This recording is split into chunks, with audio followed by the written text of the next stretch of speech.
23 বছর পর test series খেলতে অস্ট্রেলিয়া গেল বাংলাদেশ দল। গত 4 বছরে বিশ্ব টেস্ট চ্যাম্পিয়নশিপের খেলায় সেঞ্চুরি পাননি বাংলাদেশের কোনো ওপেনার। দলের ওপেনিং ব্যর্থতা দুশ্চিন্তা ও সঙ্গী টাইগারদের। অস্ট্রেলিয়ার সেই ফাড়া কাটবে তো? শুক্রবার রাতে প্রথম বহরে অস্ট্রেলিয়া সফরে গেছে কোচিং স্টাফ ও ক্রিকেটার মিলিয়ে 17 টাইগার সদস্য। 23 বছর পর অস্ট্রেলিয়ার মাটিতে টেস্ট খেলতে যাওয়া, তাই ভিন্ন এক উত্তেজনা নিয়েই এবারের যাত্রা।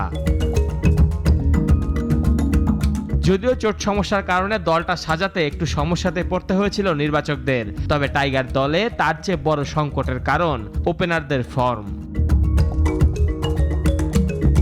অস্ট্রেলিয়ার বিপক্ষে ঘোষিত দলে যে 3 জন ওপেনার আছেন তাদের দুজনই ছিলেন না জিম্বাবুয়ের বিপক্ষে সবশেষ ম্যাচে। তানজিদ টেস্ট খেলেছেন মোটে একটি, সৌম্য সরকার টেস্ট দলে ফিরেছেন 5 বছর পর, আর আছেন সাদমান ইসলাম। 3 ওপেনারের ফর্ম খুব একটা পরীক্ষিত নয়, তবে এই সংকট চলে আসছে দীর্ঘ সময় ধরেই। গত 4 বছরে বিশ্ব টেস্ট চ্যাম্পিয়নশিপে বাংলাদেশের কোনো ওপেনার সেঞ্চুরি পাননি।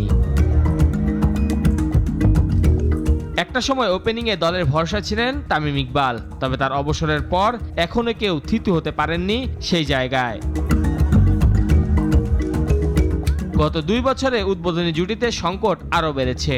2023 সালের শুরু থেকে টেস্ট চ্যাম্পিয়নশিপে সবচেয়ে খারাপ ব্যাটিং গড় বাংলাদেশি ওপেনারদের। উদ্বোধনী জুটিতে ইনিংস প্রতি এসেছে মাত্র 20.17 রান। ওপেনিং জুটির এই সংকট অস্ট্রেলিয়া সিরিজে ভোগাবে তা নিশ্চিত। দলের দেশ ছাড়ার আগে সবশেষ সংবাদ সম্মেলনে তা স্বীকার করে গেছেন টেস্ট অধিনায়ক নাজমুল হোসেন শান্ত।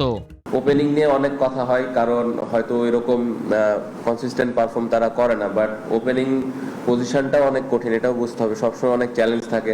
ওপেনিংকে বলা হয় ভিত্তি। এবার কঠিন সিলেবাসের অজি পরীক্ষায় ওপেনারদের ফর্মে ফেরার দিকে তাকিয়ে বাংলাদেশও। মেহেদী হাসান মুন্না, নাগরিক।